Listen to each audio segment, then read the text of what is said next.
Presko noon, itong si Senator Amy Marcos ang ating pag-uusapan dito sa video na to. Bago ho natin ituloy yung mga kaganapan sa impeachment trial nitong si Vice President Sara Duterte. Kitang-kita ho dito sa pagtatanong nitong si Atty. Ferrer na talagang pinag-initan o ginamit ng administrasyon nitong si Marcos Jr. para pagmukhahing masama yung mga pinaggamitan ng confidential fund nitong si Vice President Sara Duterte. Pero bago ho yan, isang like at isang subscribe. Masaya na ho tayo dyan at sa mga gusto sumali sa ating community, yung join button na dyan lang ho sa baba. Eto, rekta na ho tayo sa press con nitong si Amy Marcos. Good. Dapat sana mag-uusap tayo nung Lunes, kaya lang nakansela yung ating Baha. pasok dahil sa baha. Matindi rin yung baha at wala halos balita tungkol sa mga namatay sa Cordillera na 16 na, napakarami pang missing, pati na rin sa Cagayan at Ilocos Sur. Sana makover naman ng media yung mga nasalanta ng bagyo. Kasi kung ano-ano na lang yung pinamamalita, ngunit yung mga nasawi, hindi na ire-report ng sapat. Pero ang topic ko ngayon ay yung Pax-Silica. Yung Pax-Silica, pagkat marami tayong naririnig na pinapalayas sa kanilang mga lupain, sa kanilang sinasakang mga lupa, ang mga taga-barangay O'Donnell, Araguren, and Santa Lucia. Sa Tarlac, sa Capas, at pati na rin yung mga IPs. Nung Lunes, sana sasama sila sa atin dito. Kaya lang hindi na sila nakatuloy at yun nga, kahit walang bagyo, ang tindi ng habagat. Kaya't nais kong ipakita sa inyo yung konting interview sa ating mga IP at kabarangay.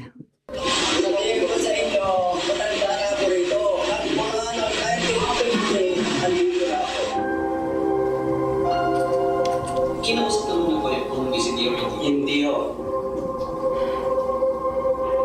Sinabi nila na may dadayo mga sila. Pax-Silica, kukunin nila yung 1,600 plus hectare. Ang BCD po, nagpapadala sila ng letter sa mga farmers. 30 days notice. 30 days notice na to vacate the profession. Dito rin, sa Air Force, papadala din ng letter. Ang Air Force po, matindi, 10 days. To vacate the land.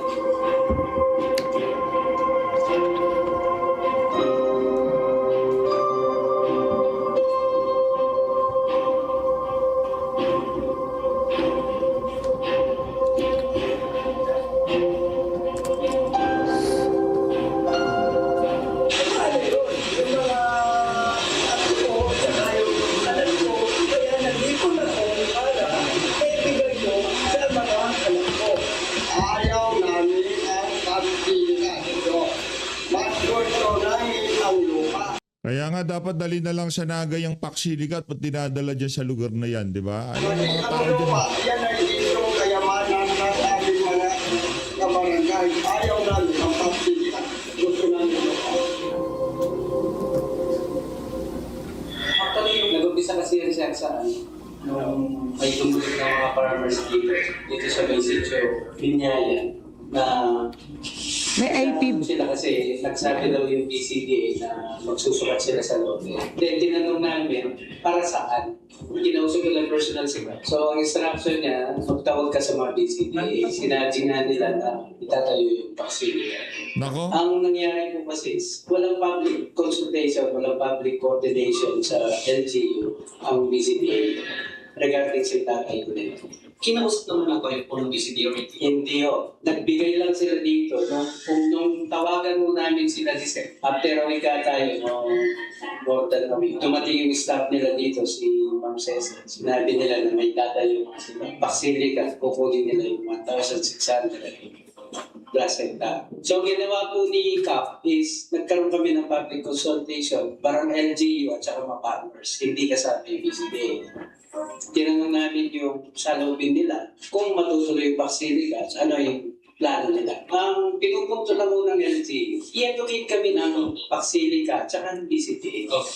Bakit di sila magpadala ng representative ng Pax-Silica para i-explain sa buong mamamayan ng O'Donnell, Santa Lucia at mga affected barangays kung ano magiging effect para makapagtanong kami. Sabihin ko sa inyo,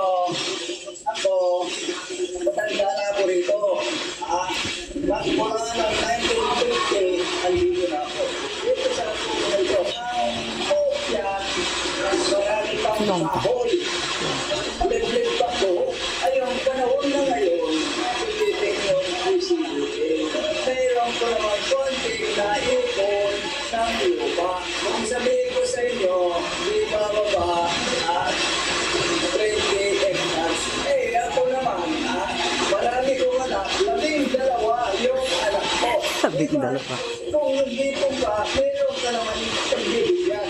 Tama ba yun?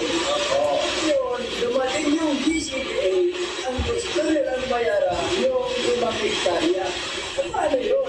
O yung mga ato ko, saka yung anak ko, kaya nag-ipon ako para naibigay ko sa mga anak ko. O yung sobra sa 5 hektarya, naibigay ko sa mga anak ko. Ayaw nila. Pwede lang sa pagtutugtog sa mga trabaho. Sa maraming po lang sila pwede.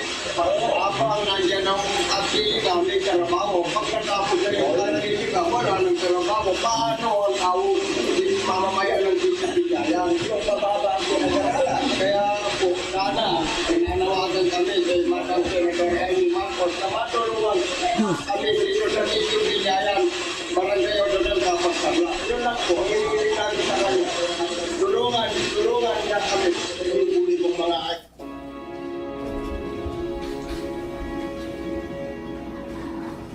Okay, so marahil narinig na rin ninyo yung daing ng iba't ibang mga magsasaka sa O'Donnell, Camp O'Donnell, Barangay Aranguren, Santa Lucia. At ang balita, 300,000 pesos daw ang inaalok para sa 5 hektarya. Kung labis pa yung pag-aari na lupa, hindi na daw kayang bayaran, libre na. So yung iba dyan, may 10, 10 at iba pa, hindi na raw babayaran yung labis sa 5 hectares. Pagkatapos nun, meron rin mga IP na sana darating, kaya lang ang lakas ng ulan. At ang sabi naman, yung kanilang burial grounds, na-report na rin yan sa media. At alam naman ninyo na nung August 26 pa na-receive ito, at tulad ng ibang kasamahan ko, gumawa tayo ng resolution to investigate. Pero ako'y kinakabahan dahil hanggang ngayon, dahil busy nga kami dahil sa impeachment, bukas may commission on appointments at iba pa, dahil dito nagkakabisi-bisihan at hindi natututukan itong Paxilica. Samantalang nagkakagulo na sa ibang barangay sa Tarlac at pati yung ating mga IP talagang nanganganib.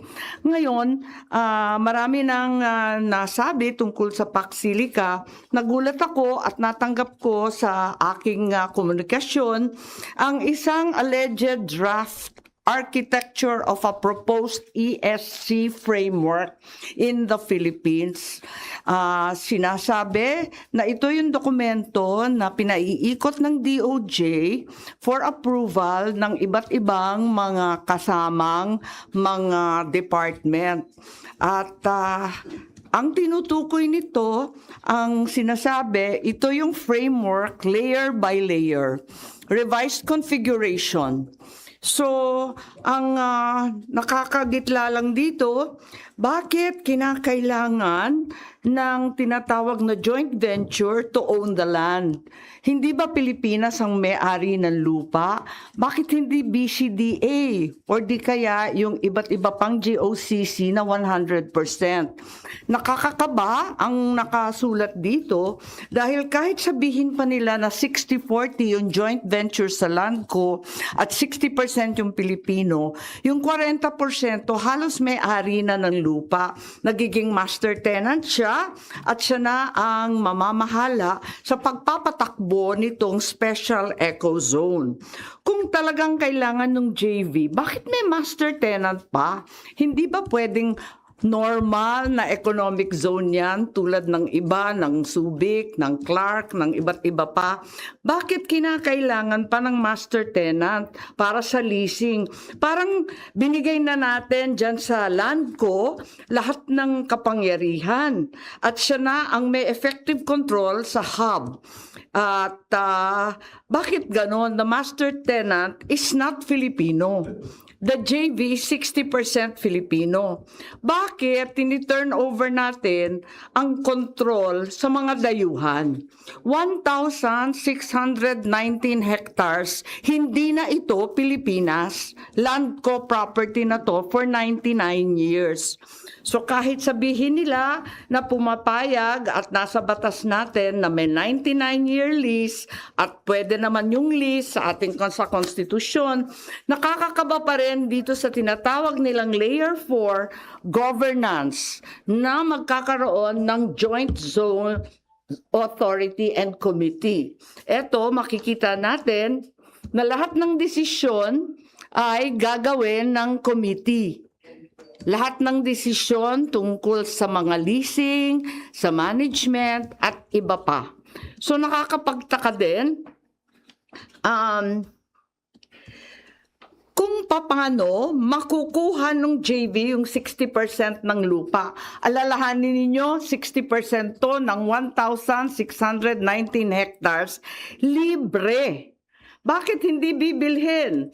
Wala bang makikinabang dyan itong mga magsasaka na inaagawan ng lupa sa 300,000? Malaking gulo ho yan mga kababayan kasi balita natin marami na daw hong nag-oorganisa.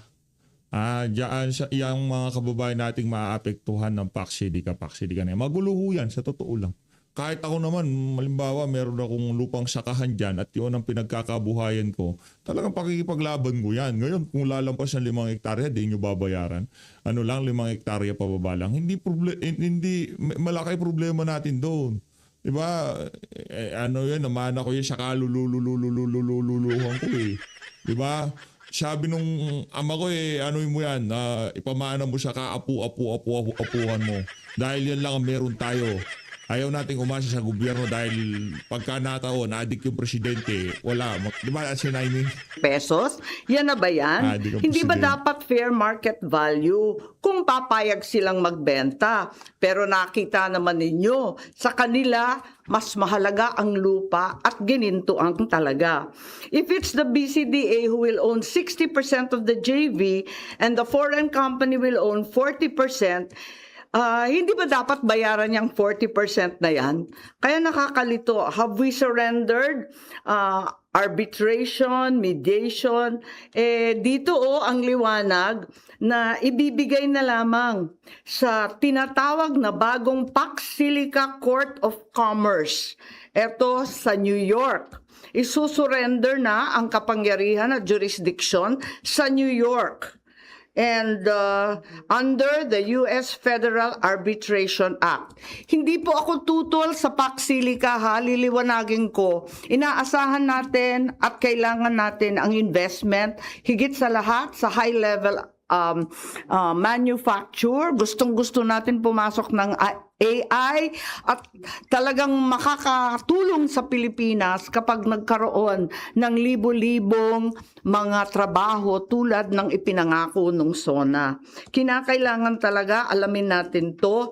Ang akin na lamang, aralin natin to. Sana mali ako at hindi totoo itong dokumentong to. Pero mukhang umiikot na to at maraming komento na yung iba't ibang department at yung may kinalaman dito. Kung babasahin ng maigi, the exchange of notes will include sovereign immunity, survival protection for all investors, waiver of enforcement, mechanism to separate commitments, at pagkatapos ng 99 years, may recognition pa at no disturbance of the investment. Nako. So labis pa to sa 99 years. Malaki problema ho itong Pax Silica na to. Dito pa lang ata siya agreement, talo na ho sa bayan ng Pilipino. Ano ba gagawin natin dito? Nervous yata. So kinakailangan ipaliwanag sana o iklaro ng ating pamahalaan kung ano yung mga concession na binibigay natin sa mga mag-i-invest. We have to determine also if this is a treaty or an executive agreement. Kasi hindi maliwanag kung talagang executive agreement to, di ba dapat temporary lang yan. At saka di ba dapat kuan lang yan, operational, admin details ng gagawin. Yun lang naman ang executive executive agreement.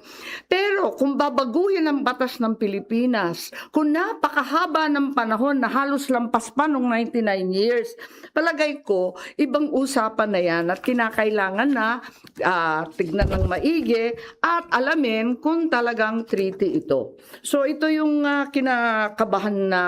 pinagkakabahan namin na merong ganitong papel. Pagkatapos kung titignan ninyo yung Pax Silica, ang parating binabanggit lamang yung mga jobs at saka investment sa AI at yung mga data center. Pero pagbasahin ng maigi yung pinirmahan ng Pilipinas, 3 yan. So, may 3 strategic assets.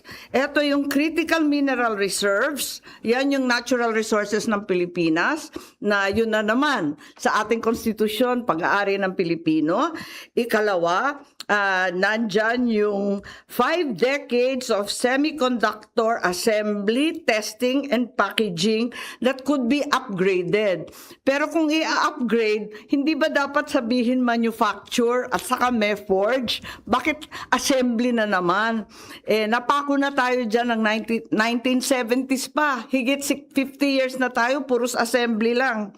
Tapos may mga tariff pa. Ikatlo, strategic geographic location in the first island chain, proximity to the Taiwan Strait and the existing security alliance. Tulad ng sinabi ko, uulitin ko, hindi po ako kontra sa Pax Silica. Gusto ko lang malaman kung bakit may mga probisyon na sa palagay ko ay tutol sa ating saligang batas, marahil mamimiligro ang ating ibang batas, at higit sa lahat, nakakatakot dahil lalawak at titindi ang ating exposure at geopolitical risk because of these essential supply chains for the United States that may be perceived to be clearly established against China's lock on the rare earths and other critical minerals. So, yung ibang bayan sa ASEAN, katulad ng Thailand, hindi pumayag. Gumawa sila ng Siam Silica, an alternative framework, kung saan talagang maliwanag nakalista. Isang semiconductor fabrication plant, fabrication hindi assembly, tayo Hindi assembly pumayag pa rin. Oh. Ikalawa, may advanced packaging, 2 pabrika. Tapos 8 design houses, design firms for integrated circuit. Ayun, high level na yon. Tapos meron pa silang technology transfer, tuturuan pa yung kanilang mga estudyante, tapos yung workforce development, at dadagdag pa sila ng mga programa sa eskwelahan. So, ito lang, i-share ko sa inyo na Lugi pala tayo habang dyan tayo ay abala sa iba't ibang problema, higit sa lahat yung habagat at namamatayan pa tayo, siguro kinakailangan na rin madaliin itong investigasyon ng Pax Silica at itong alleged document being circulated by the DOJ so that we can study it properly and thoroughly. Yun lang po. Lakpakan natin si Senador Amy. Yan, Amy,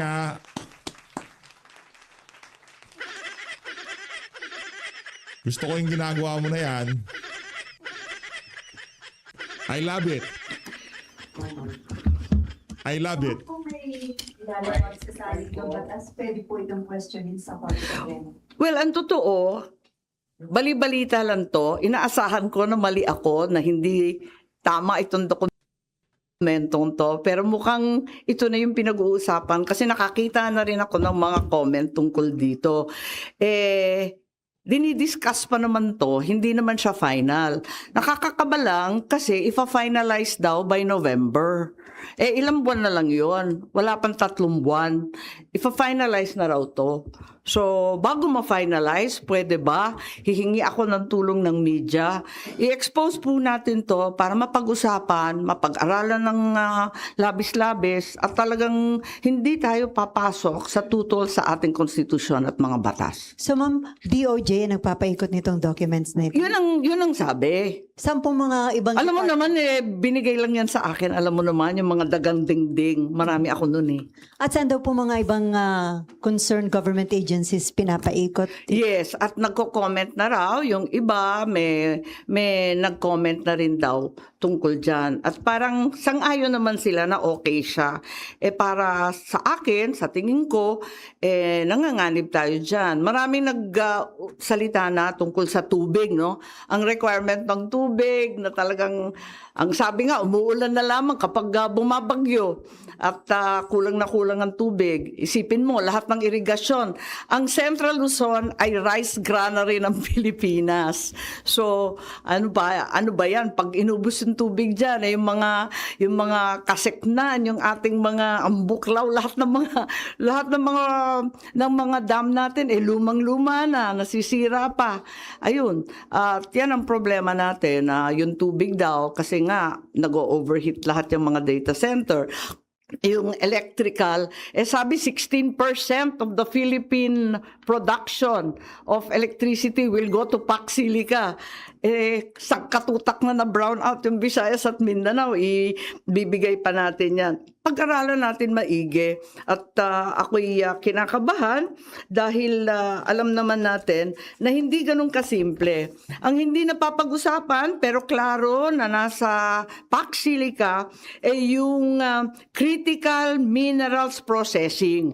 Ang sabi nila, hindi naman daw huhukayin ng Central Luzon kasi wala naman daw critical minerals dyan. Yung critical minerals, parang sinasabi yung mga nickel sa Surigao, etc. Pero, ang sabi nila, dadalhin daw lahat yan doon sa Pac Silica. At napaka-komplikado. Alam natin kung gaano ka-komplikado at gaano kadumi ang midstream processing niyan. To the point na sabi nga, highly toxic ang processing. At kung minsan, radioactive pa. Kaya kinakabahan tayo dyan kasi malalason pati yung tubig. Ano yung strict regulatory policies natin dyan? Kulang na kulang tayo sa regulasyon. Kasi nga, yung napakadami ng vulnerabilities sa Western supply chains dahil ang China ang may-ari ng 80 to 90% of rare earth and graphite as well as 70 to 80% of lithium and cobalt. So, kukunin yung sa atin, ipoprocess dyan sa area ng Clark, gitnang-gitna yan highly populated zones yan. Paano naman tayo magsusurvive ng toxic and radioactive materials? And of course, there's also the alternative development now na you mine the waste. Yung mga tailings, i-recycle, spent electronics, baka dapat pag-aralan rin yun at medyo mas safe at malinis yun. So, yun lang. Ma'am, isa na lang, target na finalize by November and then ang completion? Yun ang Tuta niya na yan, tuta ni Ping Lacson yung announcement na by November, parang yun ang in-announce nung nagpirmahan sila nung Abril. Diba, nung Abril nagpirmahan ang Pilipinas at si Yusek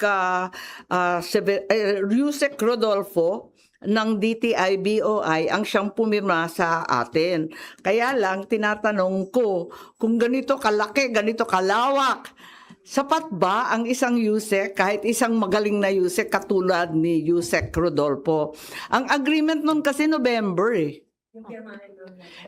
Hindi, ang sabi kasi, nung 16 April, sumama tayo sa Pac Silica. With many other countries, hindi ko sinasabi na tayo lang. Pero ang sabi ng BCDA President, framework agreement negotiations are ongoing, intended for contract signing in November this year.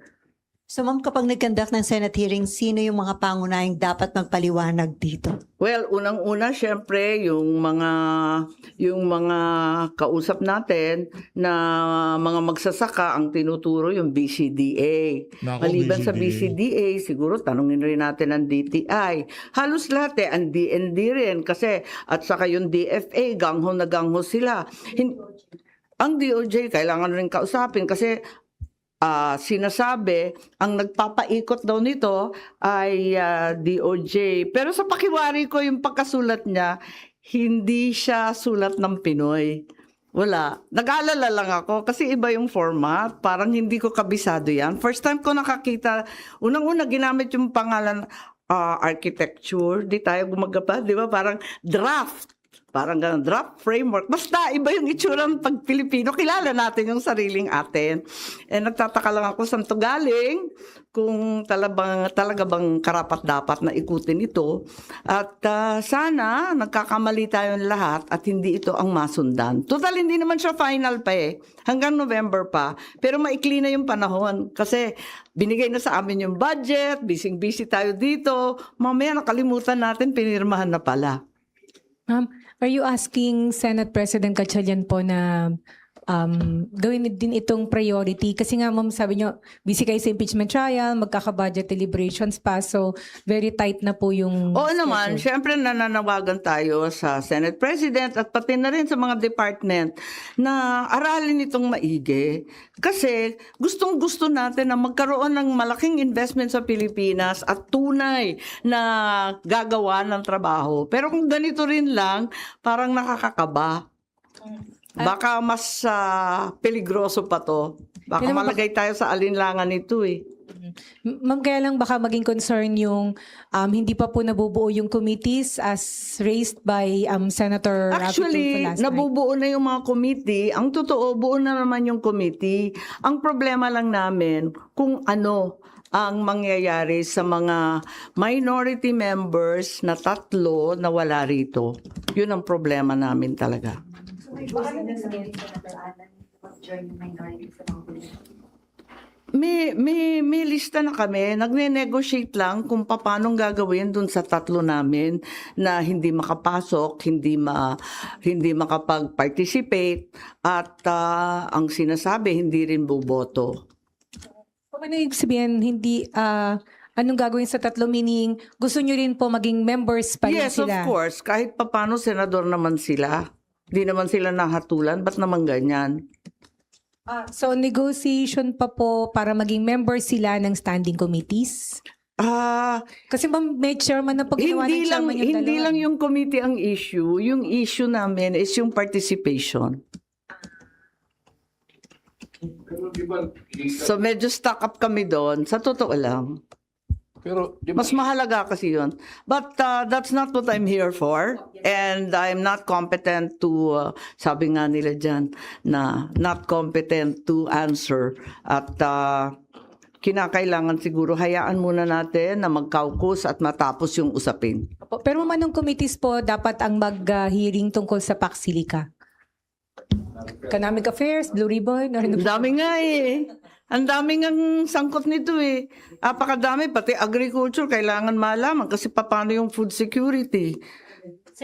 Ang daing ang committee, hindi ko sure. Ma'am, Committee of the Whole, will you push Committee of... Kung pwede rin naman. Pero baka mas matagal pa yun. Andyan na naman kami sa plenary, wala nang time. Sa akin, kung ano yung pinaka-expeditious, gawin na natin. Kasi napakalapit na nito. At kung totoong mag-i-invest ng bilyon-bilyon, mawala pa yung pagkakataon, yung opportunity natin para rito. Ayoko naman mawala. Yung akin lang, ilagay naman sa tama. Parang may alternatives naman, katulad ng Thailand, ng ibang bansa, na nakisapi, pero hindi naman sinurrender ang kanilang jurisdiction at kapangyarihan. Ma'am, kapag may patupad ang Pax Silica, magbe-benefit na ba ang Marcos administration o next administration na makikinabang? Well, medyo nagmamadali, ano? Ewan ko kung pakinabang, pero naaagawan ang mga magsasaka. Mabilis. Kaya nakaka-nervyos. Ma'am, dapat bang maging Pero IC? nakita natin, di ba, Selly, yung sa Thailand, ang liwaliwanag, 1 factory na ganito, 2 factories na ganyan, 8 design firms, ganyan. Ang liwanag kung ano yung investment. Hindi tayo sure. Ano ba talaga yung investment? Kasi daldal pa lang. Tapos sila ang may hawak ng lupa. Ang master tenant, hindi naman atin fully. Hindi naman fully BCDA. Kaya yun ang kinatatakutan natin, hindi tayo sure. Dapat maliwanag, di ba? Kung sino talaga mag-i-invest, magkano, alin. Hindi dapat yung ganyan. So, yun nga, Ma'am, dapat I enjoin you to study this at pag-usapan natin ng maigi kasi mahirap na eh. kung hindi natin pag-aralan ng mabuti. Ma'am, dapat ba maghinay-hinay si PBBM, ang administrasyon tungkol dito? Well, wag naman maghinay-hinay na mawala naman yung pagkakataon. Sayang naman. Ang akin na lang is aralin natin what Antiklar malinaw hindi gustong bitawan nitong si Senator Amy yung investment. Kumbaga, gawin naman natin na paborable sa sambayan ng Pilipino. concessions are we giving? Are we actually surrendering jurisdiction and sovereignty over this land area, this vast land area? Is this really a treaty or an executive agreement? Pagkahaba-haba ng panahon, pagkalawak-lawak ng lupain. Kung treaty yan, I'm sure wala naman tututol kung maganda para sa Pilipinas. Walang problema yun. Mabilis pa kami sa 4:00 magpipirma dito ng treaty kapag maganda. Pag walang issue, mabilis lang yan And if there is, for example, an agreement requiring tax incentives, kasi parang dun patungo, hindi binibigay under the present law, baka kailangan na naman ng congressional action. So yun lang ang akin. Aralin natin ng maigi at gawin natin properly. Ma'am, baka gusto niyo lang po mag-comment dun sa sinabi po ni dating Secretary Bonoan na meron daw pong discretion si Senate President Zubiri, former Senate President Zubiri. Not competent na naman ako. Mas maigi siguro kausapin niyo si sa Migs. leadership funds. Maybe we should ask Senator Zubiri. Hindi ko alam yun Wala akong alam dun Ma'am, meron pang Pasensya. ibang minority senators din na nabanggit si Bonoan. I think you have to interview them. Wala akong alam tungkol dyan Sorry, nabanggit din daw po yung pangalan nyo ni former Secretary Bonoan, no? Ano Sabi daw? daw po niya, nagpasalamat daw po kayo sa assistance niya with regards to infrastructure projects, ma'am. Any comment on that po? Hindi ko alam, nagpasalamat saan. Parati naman ako nagpapasalamat sa lahat ng department kung meron silang gagawin sa Ilocos Norte. Kailyan o kababayan ko si Secretary Bonoan, hindi ko alam kung anong pasasalamat ang tinutukoy dyan. Nagpapasalamat rin naman ako kay Secretary Gatchalian, dati Secretary Erbosa. Parati naman kami magalang sa Ilocos at kinikilala ang utang na loob. Okay. Pero hindi ko alam kung ano yan Thank you, Sen. Ma'am, kung Po. treaty po yung Pacifica, so dadaan dito sa Senate, kailangan naman. Oo naman, pero like you saw, di ba kagabi, ang bilis-bilis yung mga New Zealand, wala namang hassle, wala namang kahasal-hasal, gawin na, kung maganda, di gawin na, para maayos at walang butas, walang magtatanong, wala tayong sabit.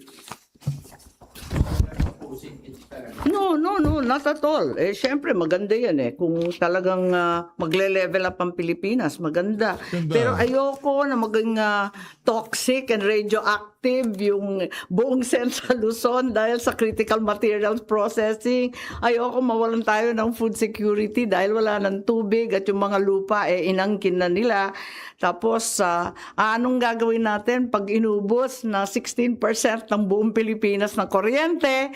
Maraming problema. Higit sa lahat, ayokong gawing target practice ang Pilipinas dahil sa geopolitical risk that this may be read as